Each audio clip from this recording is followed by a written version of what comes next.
এটা হলো মুগ ডালের পুলি পিঠা, পুরে ভরপুর রসে টইটুম্বুর। তো এই পিঠাটা খেতে কিন্তু অসম্ভব মজার হয়। তো এই পিঠাটা আপনারা যদি বানাতে চান তো আসুন, দেখুন আমি কিভাবে বানাচ্ছি সেটা দেখাবো। তো এই পিঠাটা যদি একবার খান তাহলে বারবার খেতে ইচ্ছে করবে, মুখে দিলেই মিলে যাবে। তো আসুন দেখাই আমি কিভাবে বানাবো।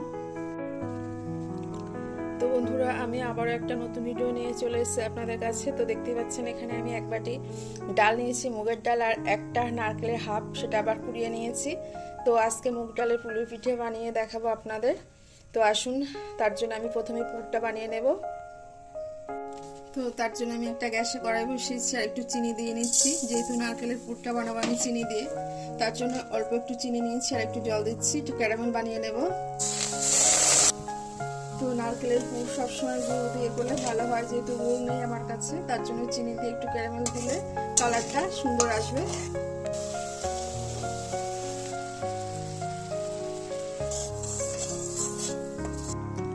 তো আমার ক্যারামেলটার কালার চলে এসছে, আমি এবার একটু জল দিয়ে দেবো।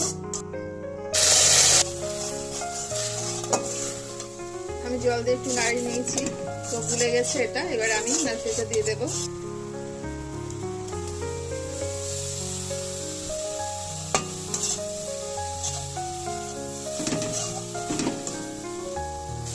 তো আমার পুরটা রেডি হয়ে গেছে, আমি এবার একটা পাত্রে ঢেলে নেব।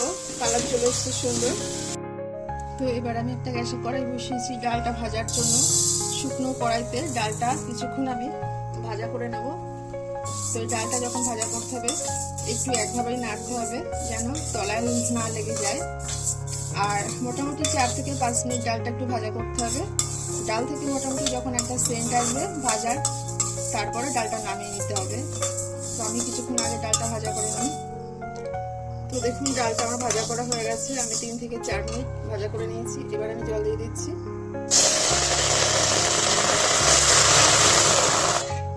এই জলটা আমি ফেলে দেবো, ডালটা ধুয়ে নেবো ভালো করে। তো আবারও একটু জল দিয়ে দেবো আমি সিদ্ধ হওয়ার জন্য। তো আমি জল দিয়ে নিয়েছি ডালে, এবার একটু লবণ দেবো, ডালটা সিদ্ধ হতে দেবো।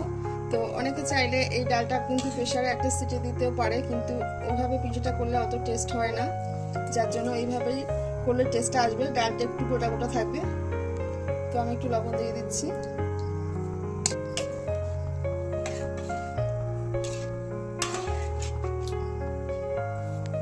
তো যতক্ষণে ডালটা গলবে এই ফাঁকে আমি চিনির শিরাটা বানিয়ে নেব। তো এখানে আমি একটা ছোট্ট হাঁড়ি বসিয়েছি আর এই কাপের 1 কাপ চিনি নিয়ে নিলাম। আর এই কাপেরই 1 কাপ আমি জল দিয়ে দিচ্ছি। তো 1 কাপ আমি জল দিয়েছি, কারণ খুব বেশি জল দিলাম না, চিনির শিরাটা খুব বেশি পাতলা করা যাবে না, মিডিয়াম হবে, একেবারেই পাতলা হবে না আর খুব ঘন হবে না। তো আমি এখানে 2টো এলাচ দিয়ে দেব। তো আমার চিনির শিরাটা ফুটতে আরম্ভ করে দিয়েছে আর চিনিটাও ফুটে গিয়েছে। তো আমি আর বেশি ফোটাবো না, এবারে এটা নামিয়ে সাইডে রেখে দেবো।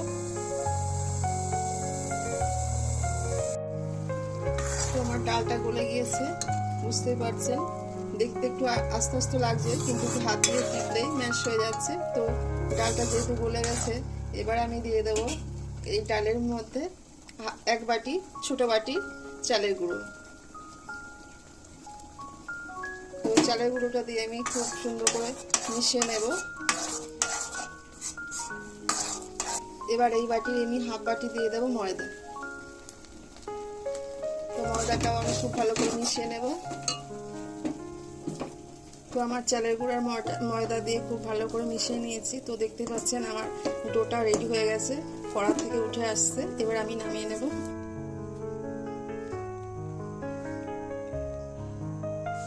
তো ডোটা আমি নামিয়ে নিয়েছি। তো একটু ঠান্ডা হতে দেবো, যেহেতু প্রচন্ড গরম আছে হাত দেওয়া যাবে না, ঠান্ডা হওয়া পর্যন্ত আমি একটু অপেক্ষা করব। তো ডোটা আমি রেডি করে নিয়েছি আর হাতে একটু ঘি লাগিয়ে নিয়েছি। আমি এভাবে এবার ডো থেকে একটা একটা করে লেচি কেটে নেব, নিয়ে হাতের সাহায্যে আরো একটু ভালো করে গোল করে নেব। এইভাবে মাঝখানে একটু খোল মতো করে নেব, যেহেতু পুরটা ঢোকাতে হবে।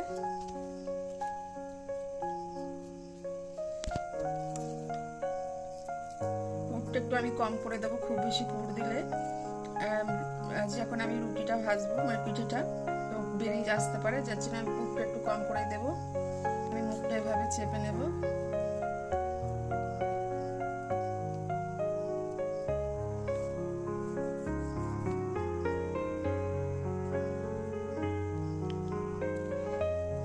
এইভাবে হাতের সাথে আমি এরকম ভাবে গোল করে আমি এরকম শেপ করে নিয়েছি। আপনারা চাইলে যে যার মতো শেপ দিয়ে নিতে পারেন।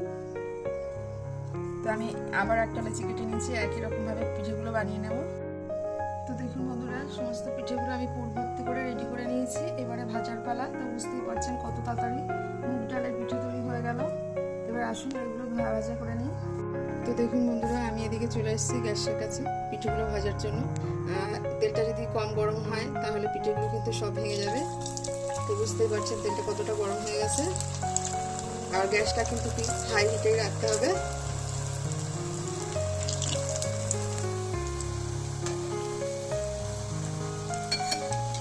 আর এগুলো কালার হতে কিন্তু খুব বেশি টাইম লাগবে না, সঙ্গে সঙ্গে কালার হয়ে যাবে।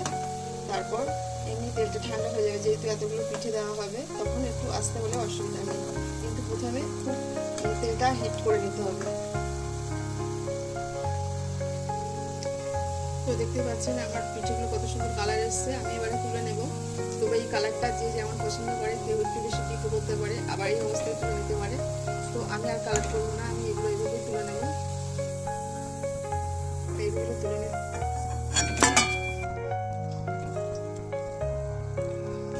তো আমি বাকি পিঠেগুলো দিয়ে দিচ্ছি, একই রকম ভাবে ভাজা করে নেব।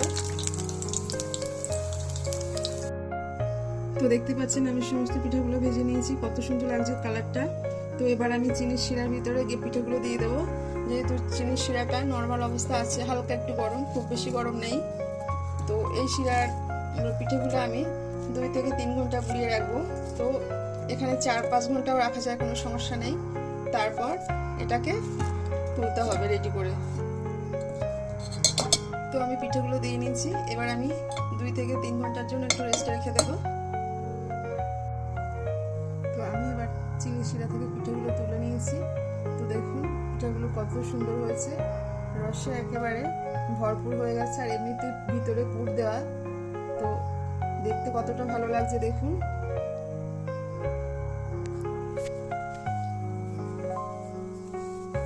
তো বন্ধুরা, আমার এই মুগ ডালের পুলি পিঠা কেমন লেগেছে আপনাদের অবশ্যই কমেন্ট করে জানাবেন। আর আপনারা একবার খেয়ে দেখবেন, বুঝতে পারবেন এত ভালো লাগবে, একবার খেলেই বারবার খেতে ইচ্ছে করবে।